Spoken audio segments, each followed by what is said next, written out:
guys, welcome back to 428 Shibuya Scramble. This is TJ your Gamer Girl signing on.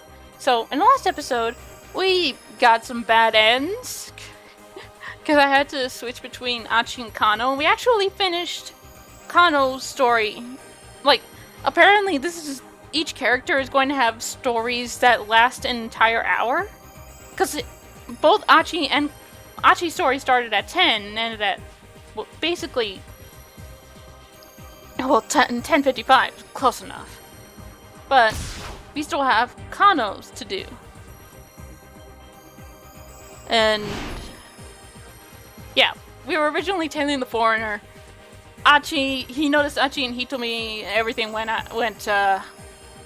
tits up. So, let's get back to it.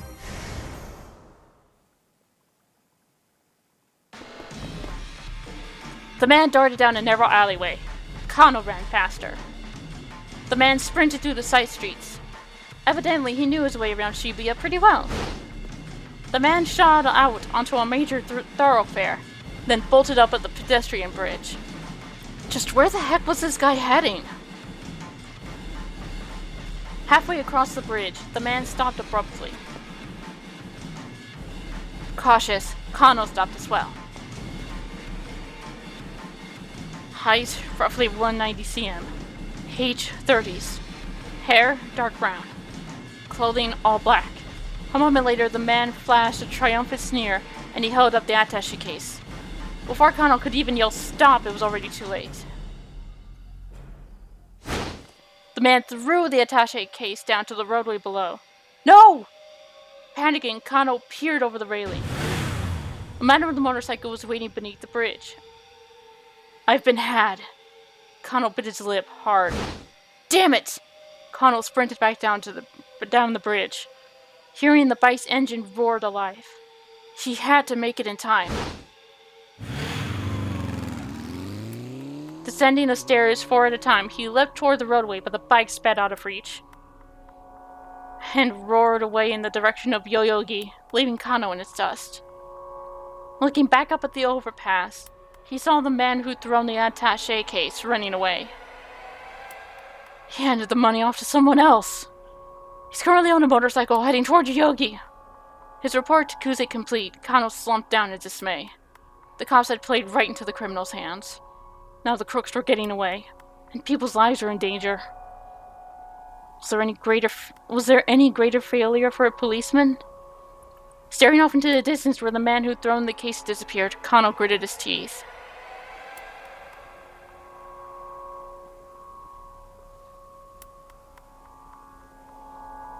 Oh, and here's Kano's to be continued. You finished reading both character stories for the hour of 10 o'clock.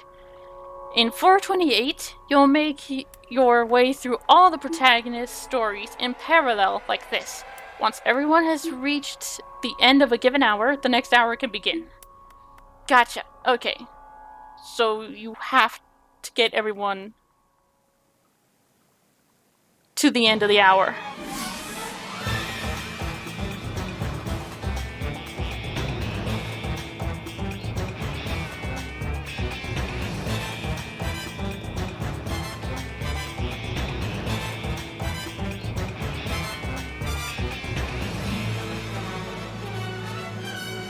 Not for going.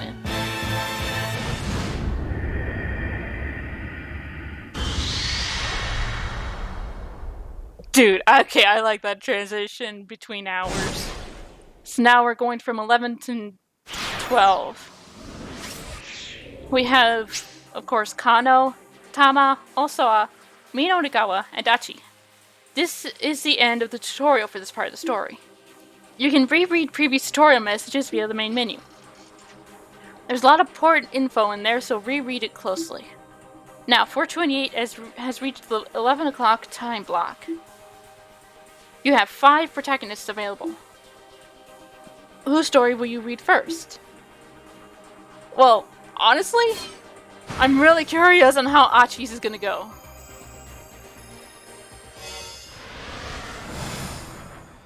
The man with the cane aimed his gun at Hitomi, his face devoid of emotion. Please, the girl said, trembling. Why are you doing this? But the man did not reply. Quickly, Achi sat between Hitomi and the gun, spreading his arms wide. Stop, he said in English, one of the few English words he knew. He quickly reverted back to Japanese. Who the hell are you? Still, the man did not respond. You know this guy, Hitomi? No. Achi was sure he'd never seen this man either. What are you after? Money? 'Cause if you are, boy, are you wasting your time chasing us.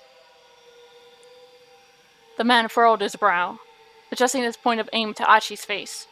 His bloodthirsty gaze left Achi no doubt that he was willing to pull the trigger. Reflexively, Achi took a step back, his foot clattering against the discarded beer bottle. We're going to get gunned down for sure, unless we can find some way to catch this guy off guard. It didn't need to be much. If Achi could just distract the gunman for a moment by himself for the briefest window. Shoot me then. Go on, do it. He stepped forward as he shouted, hoping the provocation would confuse the guy for just long enough. Even as Achi moved, the gunman's attention was distracted for an instant by a sudden sound. The phone in his breast pocket was ringing. Seeing his chance, Achi lunged forward and snatched up the beer. The beer bottle. Seeing his chance, Achi snapped up the beer bottle and swung it at the assassin. The man narrowly avoided being struck, but he staggered wildly off balance. Hitomi! Achi grabbed her by the hand and dashed out of the club. The two sprinted away through the side streets and alleys of Shibuya. Achi began to feel as if they were running some maddening maze. Before long, the two had made it almost as far as Aoyama. Wait up! Huh? Achi, wait up! Achi glanced back at Hitomi. My bad. Guess we've been running pretty hard. You tired? Hitomi shook her head. No, it's just... I have to get to Dogonzaka. Dogonzaka? What for? What could she possibly need to do there now? That's what I was told when I handed over the attaché case. The man leaned in to whisper to Hitomi as he reached out for the case. You're going to do exactly as I tell you. 2 things. He wore a cool, faint smile, as if this were some casual conversation. First, you're going to go to Dogonzaka and get in the blue van there. Hitomi nodded wordlessly. Second, you'll not attempt to contact either the police or your family in the meantime. His chilling tone broke to no argument. Just those 2 things, and we'll let your sister go. Hitomi nodded again. The man flashed a big, bright grin. Okay then. Give me the money. A blue van in Dogonzaka, huh? Achi muttered. So that's why you said the police were a no-go. Yes, exactly. Hitomi's voice betrayed her desperation. I wonder if your sister's in that van then. If she is, then we gotta hurry. The issue lay in how to get to Dogonzaka. They could probably avoid their pursuer if they kept to the streets, only the locals usually knew about it. That meant staying off the more well-trafficked routes like Roppongi-dori or the stretch between Miyamasaka and the station. Side roads south of the station were their best bet. It was going to be a long detour. Alright, come on. Turning, Achi headed back the way they'd come. After a moment's confusion, Hitomi followed. Achi? There was a note of worry in her voice. Hey, don't sweat it. I actually live in Dogonzaka. We're headed right back to my old neighborhood. Hitomi bowed her head. Thank you so much. Hey, it's no problem. I had to head home anyway. Achi gave her a grin, and she cracked a tiny smile of her own. Hey, you two, you got a minute? Achi looked around. A pair of men approached from across the street. There was something shady looking about them. Achi's protective instincts kicked in, and he stepped in front of Hitomi. If these guys meant trouble, he wanted to be ready. We just want to ask you something. The younger of the 2 men drew in closer, a sharp gleam in his eye. Achi braced himself. Ask us what? You know where the Nokanai building is? The man held up a flyer. It was for some sort of health food sales demo. Come on, man. The Nokanai building. You know where it is or not? Achi knew the name. Wasn't that one of the buildings on Center Guy? That was near Dogenzaga, the same direction he was going.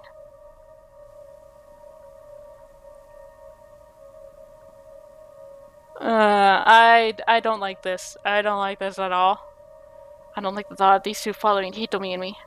Achi pointed them in the opposite direction of Center Guy. Pretty sure it's that way. Thanks, man. Sorry to bug you. The two men headed off toward the main road. I feel like if I had let them follow us, we would have gotten a bad ending. Achi and Hitomi hurried onward, following the sparsely trafficked side streets toward Dogenzaka. I don't think I ever knew this part of Shibuya was here, Hitomi said. She looked around. Yeah, a lot of people don't. I used to mess around in this neighborhood when I was a kid.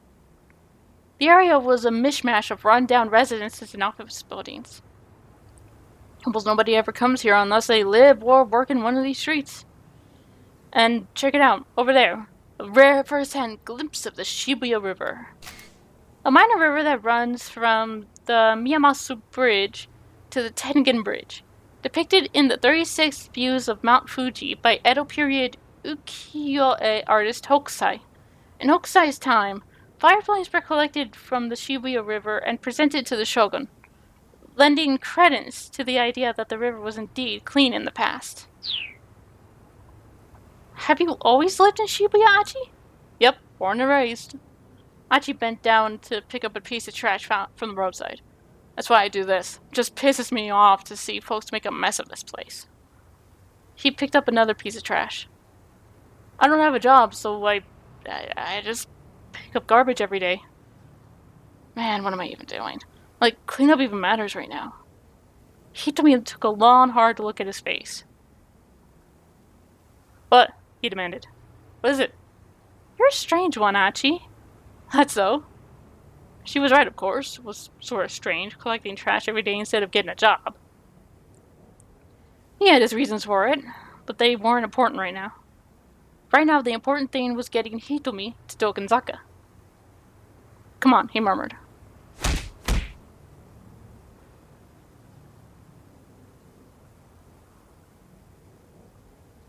That didn't sound good. A sudden, angry shout broke the silence as they hurried along. Hey, hold it right there! Achi and Hitomi stopped, but the shout wasn't directed at them. Further up the road, a group of sluggish-looking men were having some kind of argument. The man who was shouting had grabbed one of the others by the neck. Idiots! And you still got the gall to call yourselves SOS. SOS. The Studs of Shibuya, a youth gang operating out of Shibuya founded by Achi Endo.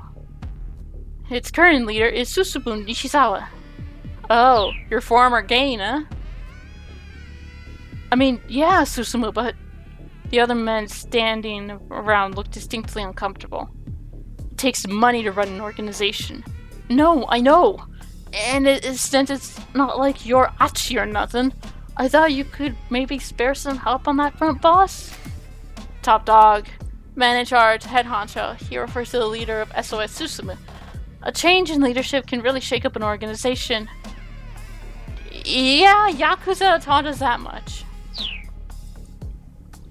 Hitomi looked at Achi when the stranger spoke his name. He smiled awkwardly, then turned back to the altercation. Shut your mouth, Susumu barked. How dare you say Achi's name in my presence? Hey, Achi called out. What was that about me? As soon as they saw him, the other man went pale. Achi kept his tone casual as he strolled up to the group. Susumu, you can't just give the guy a beat down in broad daylight. To mess someone up super bad, usually with punches and kicks. Yeah. Don't want to shock the upstanding people of our fair city. Achi. Susumu glared. Can we drop the pleasantries? Aight. Achi replied with a hint of a sneer. You got it, Susumu. And I'd like to point out we're not on a first-name basis. With that, Susumu turned and stalked away.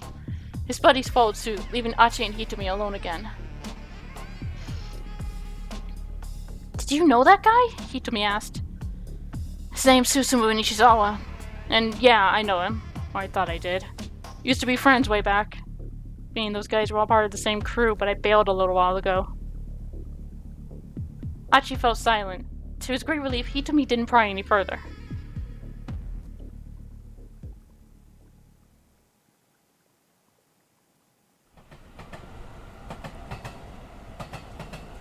Achi and Hitomi had gone a short distance further when he caught sight of a man picking something up along the train tracks.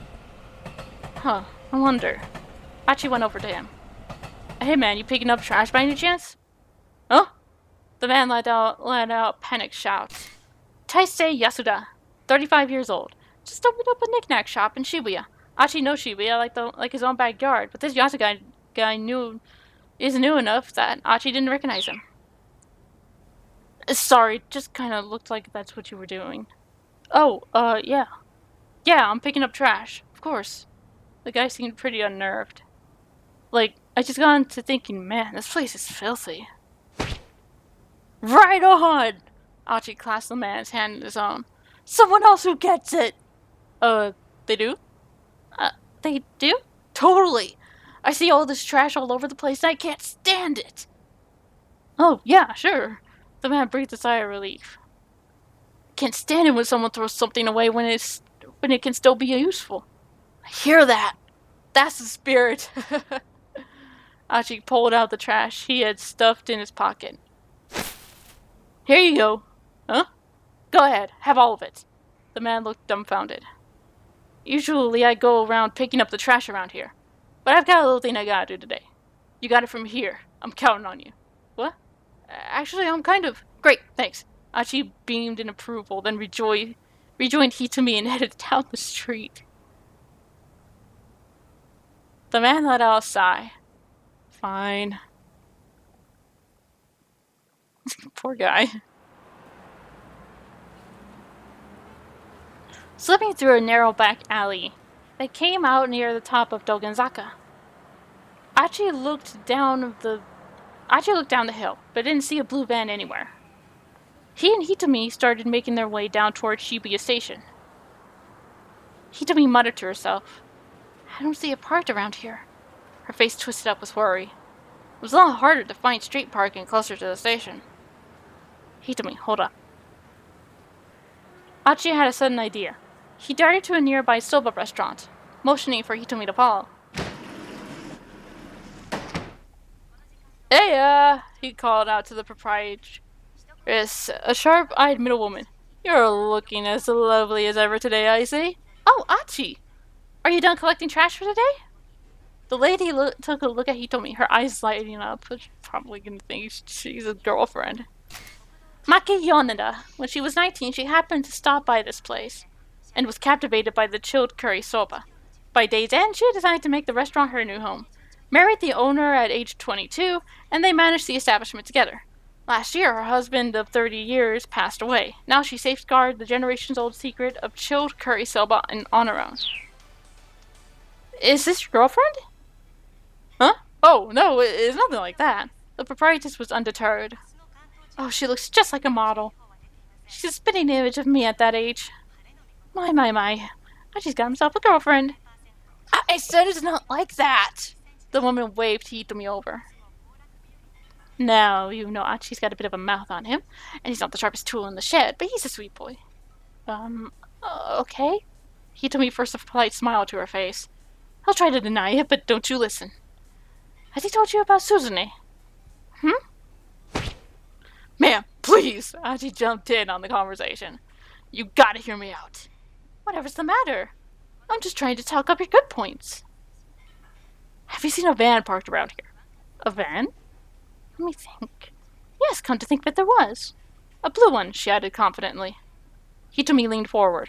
Where is it now? She asked. Well, I'm not really sure. I don't keep a close eye on things outside, after all. Hitomi slumped. I see. I know it doesn't look it, but I've been quite busy today. The man who makes my noodles came by earlier to settle accounts, and we fought and fought over it. No head for finances, that one. That's his problem, honestly. And on top of that, of course my part-timer Masa has to have today off, honestly. First-year student at Midoriyama Academy, a sweet young man who works as a part-time delivery driver for a Dogen Hut, and sends all his leftover money to his mother out in the country. Lately, however, he's gotten himself a girlfriend, and he's been sending money back home less frequently. His noodle house job doesn't pay enough to support both his mom and cover his dating expenses, so Oy vey. Achi frowned. Had she really seen a blue van, or was she just being chatty?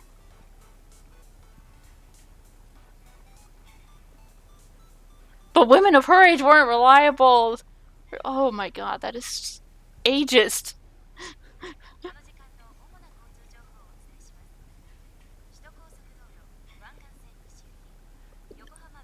I mean, older women who ran tobacco shops or noodle houses did seem to have a knack for spotting details. Achi decided to follow up some more. Was there anything unusual about this van? Well, let me think. The woman frowned, pausing a moment in thought. Aha! A flash of recollection shone in her eye. That's right, now I remember. I think there was some foreigner sitting inside. Achi and Hitomi exchanged glances.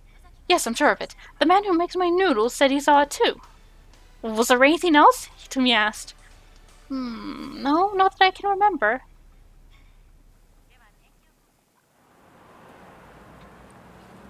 Hitomi hung her head in frustration as they left the soba shop. Achi did his best to cheer her up. Hey, we might still find that car. Let's try waiting around here for a while. Just waiting? What good would that do?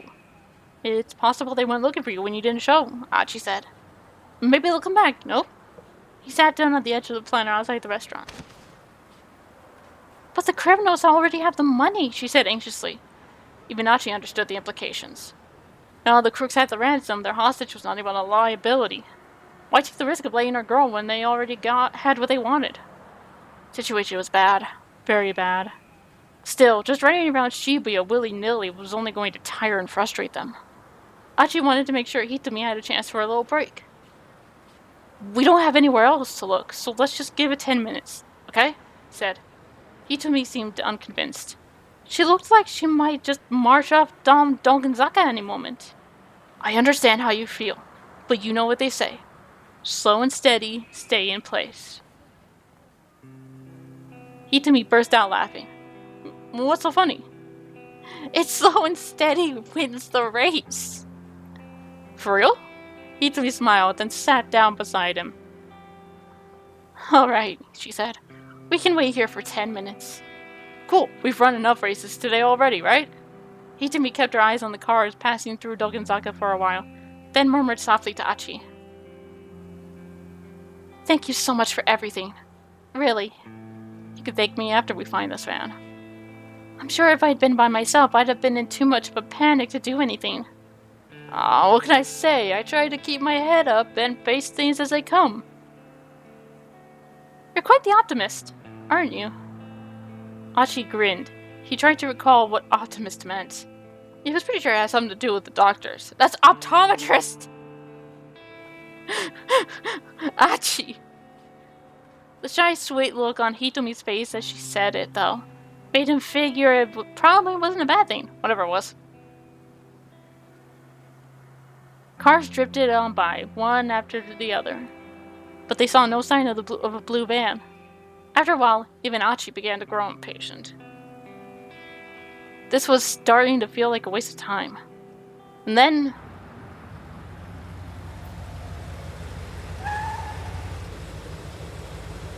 Hitomi, look! There it was.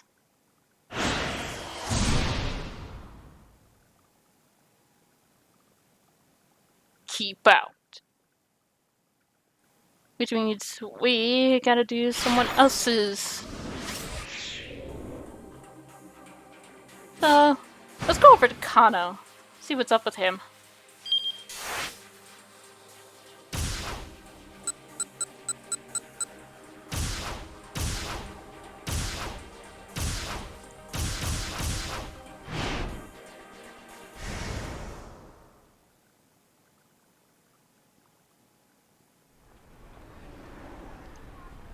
As he wandered through the back alleys, Kano gritted his teeth.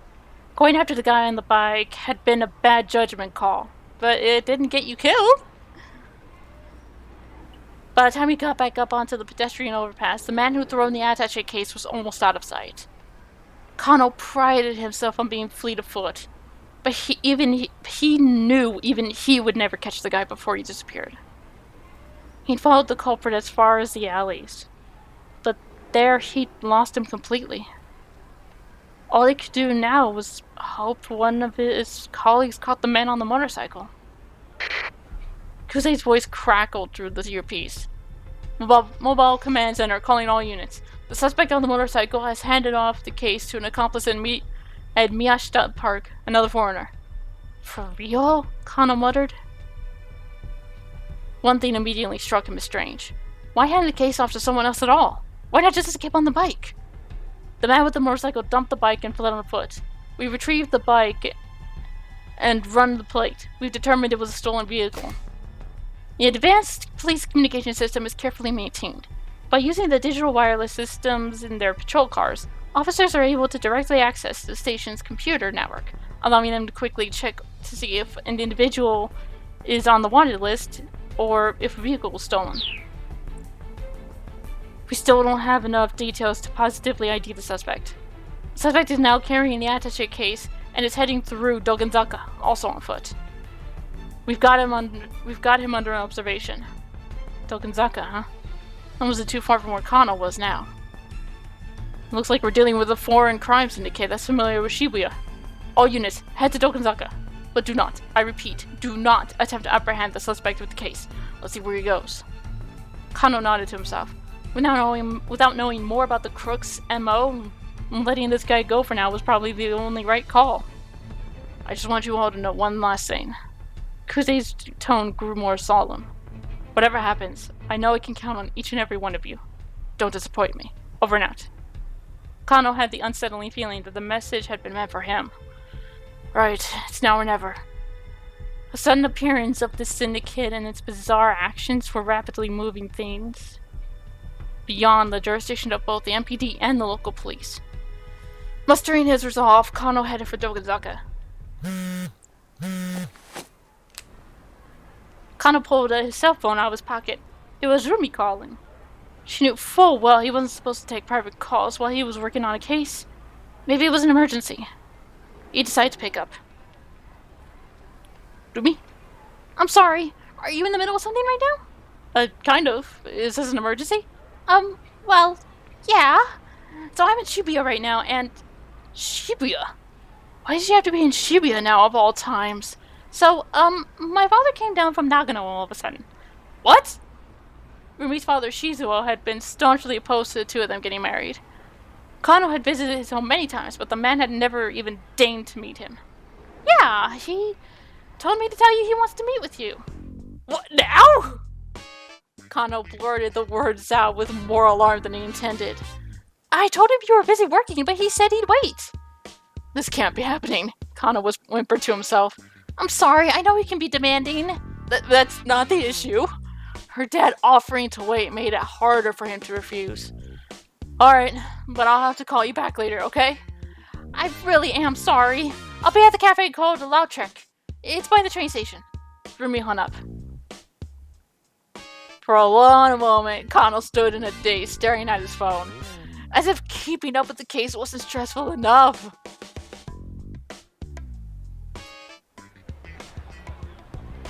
At last, he stumbled into motion, but even as he scoured Dogenzaka for any sign of the criminal, his mind remained fixed on the meeting with Rumi's dad. There was no way of knowing when he'd be done with his casework today.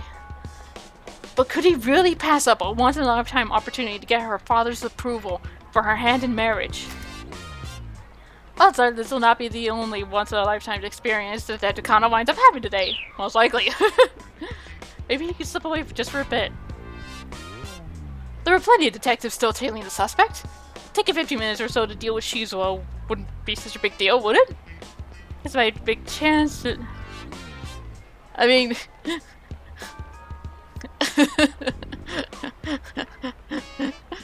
Work? Or personal life? Work? or getting hitched. I mean, yeah, I'm gonna go with A. Sour and Heifer Kano decided his future happiness depended on winning over Shizuo. He might not have the opportunity later if the kidnapping case wound up going south. He just have to make sure he didn't linger too long. He was trying to decide the best possible way to save as much time as possible, when he got sight of a taxi passing by. That is not how you flag down a cab! Just saying! He stepped out into the street to flag the cab down. The station was too far away, but it would be faster to take a car than run there. The taxi screeched to a halt. "Careful, buddy," shouted the cab driver through the open window. "You're gonna get yourself killed!" Looking more closely, Kano saw that there was already someone in the back seat. Well, crap. He had considered that the cab might already be taken. Still, he didn't have time to wait for another to come along. Kano leaned in close to the back door of the taxi. "Please, I need you to let me have this cab." Beggars couldn't be choosers after all. "No way," snapped the passenger. He didn't seem the genial type. "Please, I'm begging you here." "Look, I'm in a hurry, pal. Get your own cab. I know how ridiculous this must sound, but please. This is really, really urgent." "Urgent?" "Yes, it's a matter of life or death. Please." "Look, I'm sorry, but I'm dealing with something urgent here too." "Then let me ride with you. I'll pay for the whole fare. My entire future's on the line here." "Sorry, buddy. It's life or death on my end too. I gotta look after me and mine." Kano could see this was going nowhere. "Alright, so sorry to trouble you." Kano stepped back in frustration. The taxi sped away. Kano scanned the area looking for other cabs. Instead, he spotted the man with the attaché case.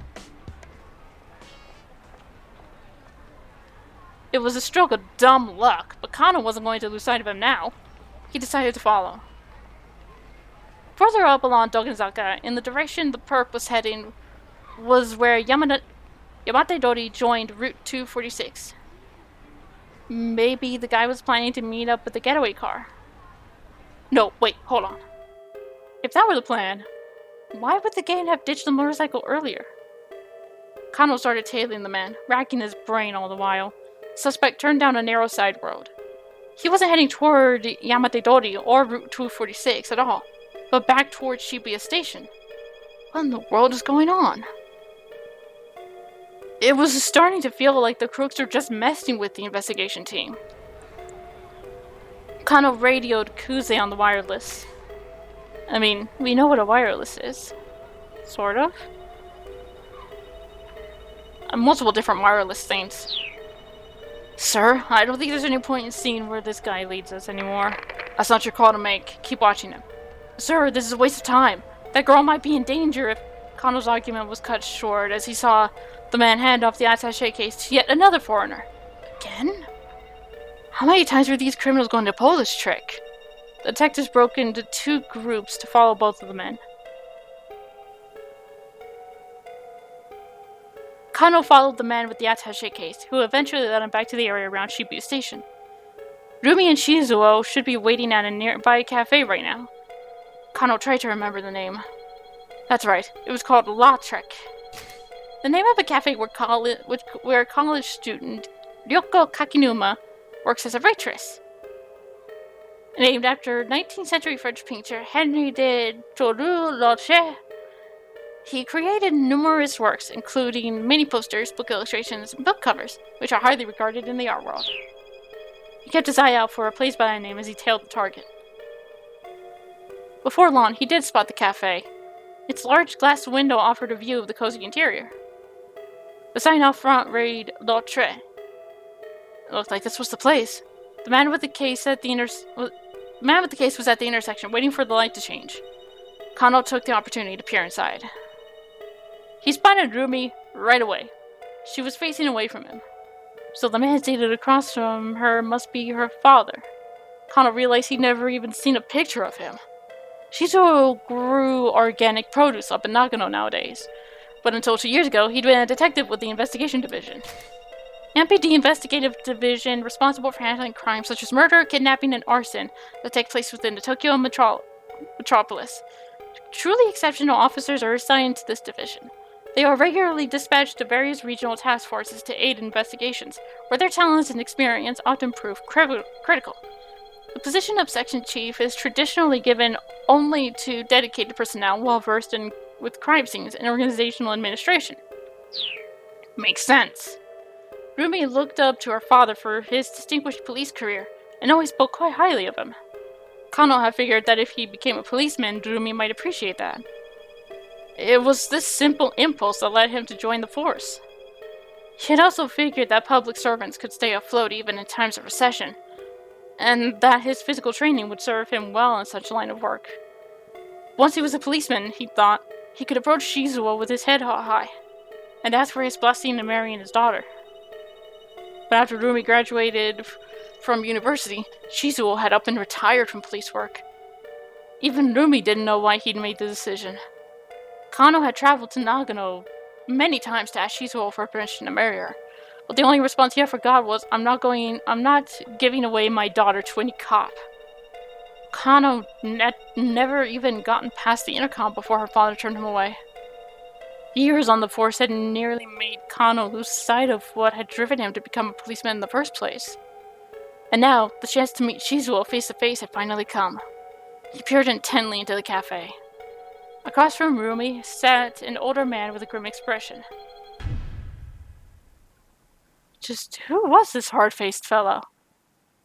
It took a lot to rattle Kano, but the guy looked scary. Could this really be his sweet little Rumi's father? The prospect of meeting with him later filled him with sudden dread. The man went to the JR Shibuya station and stood before the ticket machine. It looked like he was planning on boarding a train. A scene from a popular movie about a kidnapping sprang into Kano's mind, where the crook had made off with the ransom money after it was tossed out the window of a train.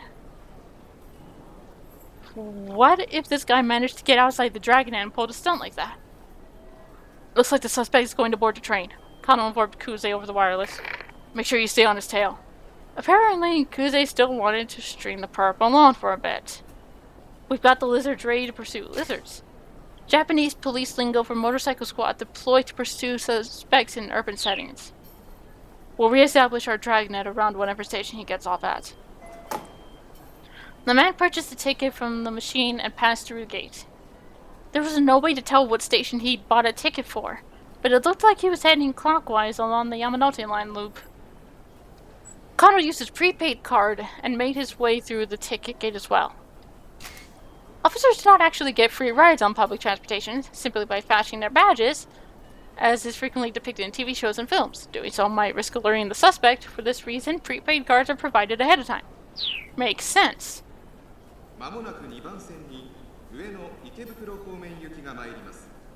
An announcement chime signaled the imminent arrival of a train up on the platform. The man made his way up the stairs. Looking calm and composed, he showed no sign of checking for pursuers. Kano hurried after him. The man stopped at the very edge of the platform to await the train. Not ideal. There was no way for Kano to get close without sticking out like a sore thumb. The train glided up to the platform. The man gave a quick look around as he stepped aboard. Kano followed. Trains on the Yamanote line didn't stop for long, and soon they were on their way.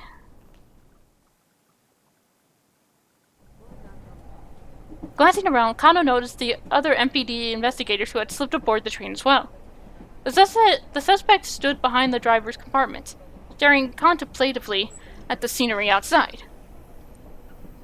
The man's composure only served to rattle Kano more. A man in a gaudy necktie walked past Kano, talking on his cell phone. Yes, everything's going fine on this end, he said. There's no need to worry. In his other hand, he carried the same sort of attaché case as the man they were tailing.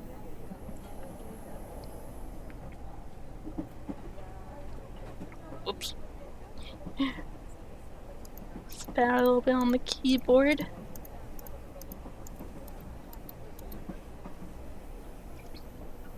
He headed right toward the driver's compartment and stood next to the suspect.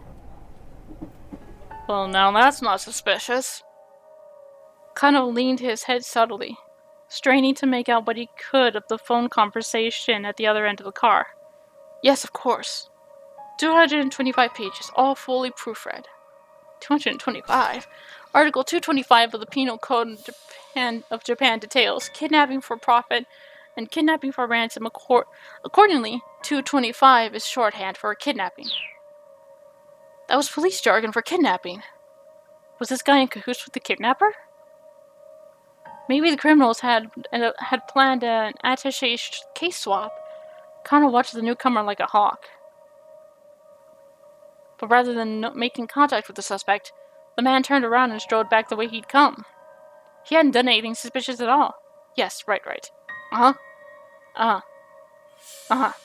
Understood. Kano stole a glimpse of the man's face as he passed. He stopped and looked at Kano, seemingly aware that he was being watched. Kano decided to stare him down and look away nonchalantly. I mean, we should look away nonchalantly. We don't want to tip this guy off. Kano decided to look away nonchalantly, but his anxiety got the better of him, and right after a moment he turned his gaze right back. Soon the two men were locked in a staring contest. My apologies, the man said. He shuts his phone with a click. I know it's rather rude to talk on one's cell phone when you're on a train. That's just common decency. The man affected a smile, then headed back to the car from which he'd come. Sheesh. Guess I overreacted. You gotta stop staring at everyone, an oddly dressed passenger murmured in Kano's ear. Blend into your surroundings more. Sasayama, when did you get here? His partner had somehow found time to change his disguise. The steely expression on his face was at odds with his anime nerd getup. Kano had seen Sasayama disguise himself as plenty of things throughout the year. There's a video? It's quite rare for Sasayama to actually wear a suit. On the rare occasions when he does, he's walking the halls of his home precinct. He frequently goes unrecognized. Here are some of Sasayama's designs from his evidence notebook. Oh, I gotta see this.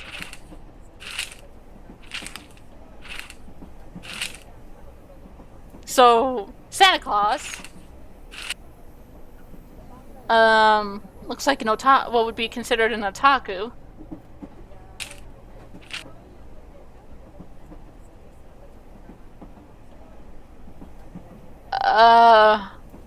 A member of the Yakuza? A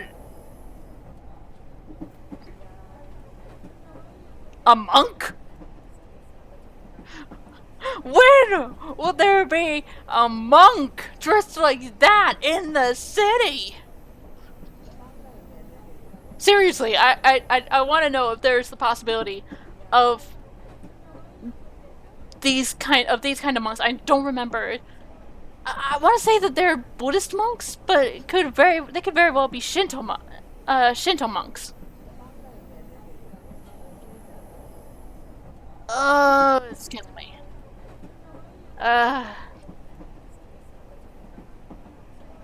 Would there be people like that walking around the city?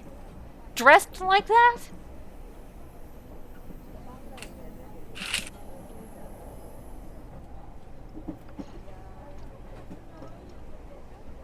And what looks like a gigolo.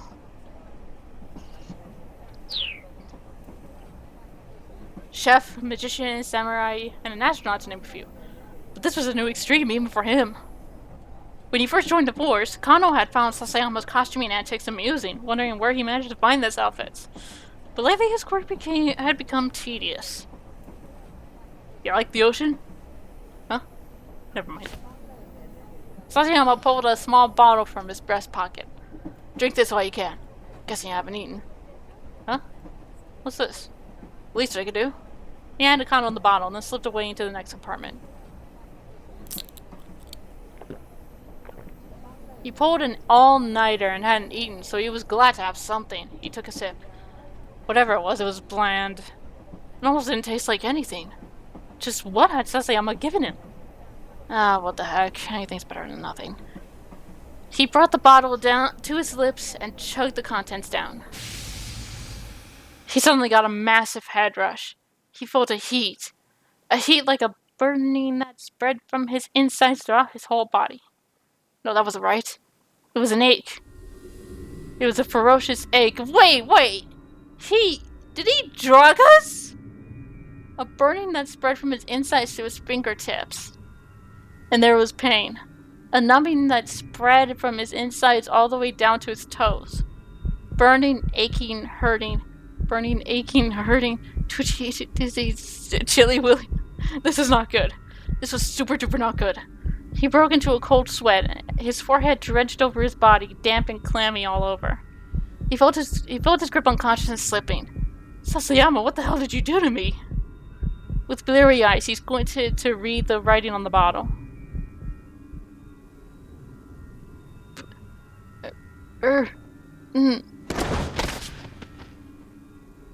After a scant few letters, Kano blacked out. Yeah, I had a feeling that was a bad end. Kano blacked out after drinking an unknown substance without checking to see what it was. What he drank, it turns out, was a free sample of something called a burning hammer. But don't blame Sasayama. He was just passing along a sample he got from someone in a mask. Okay.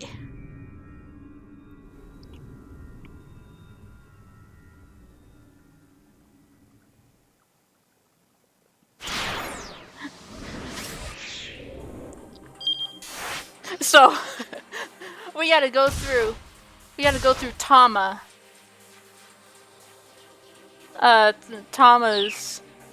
story a bit to see what the hell happened there. Alright. We'll do that in the next episode. Till then, this is the Gamer Girl, signing off. Bye-bye.